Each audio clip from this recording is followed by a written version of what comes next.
My ex-wife can't stop trying to contact me after our son's passing, and I can't help but feel angry.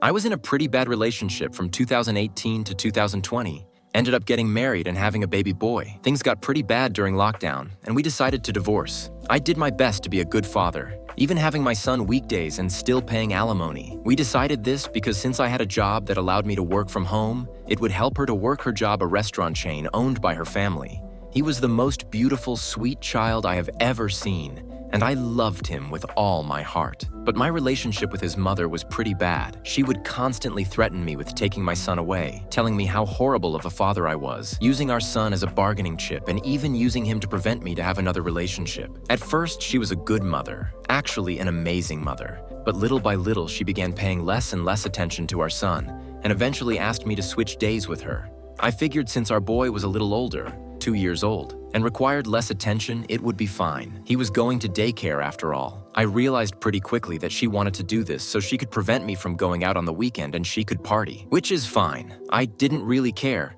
since I could better focus on my job, and there are more things to do with kids on the weekends. But more and more, I could tell she was paying less attention to him. And I told her mother more than once that I worried that she had other priorities. I did try to speak to her and go back to how things were, but she refused. Eventually, a month after he turned 3, she left our son unattended one evening and he suffocated with a bag. I got a call from her mother, and I ran to the hospital as fast as I could. My reaction upon seeing my lifeless son went as well as you could expect. But the day after, I apologized and promised I would take care of everything, cost-wise and regarding paperwork, and that I wouldn't hold what happened against her hurt her, and that would be my last gift for her as the mother of our son and my ex-wife. I even wrote a speech for the funeral about forgiveness, so everybody in my family knew my stance and didn't come after her. I even shared a link with her to a Google Photos album with more than 2,000 pictures I took of our son, and eventually, 8 months after the funeral, she called me and asked me to go with her to the graveyard and visit our son. She mentioned that she didn't have a partner at that time,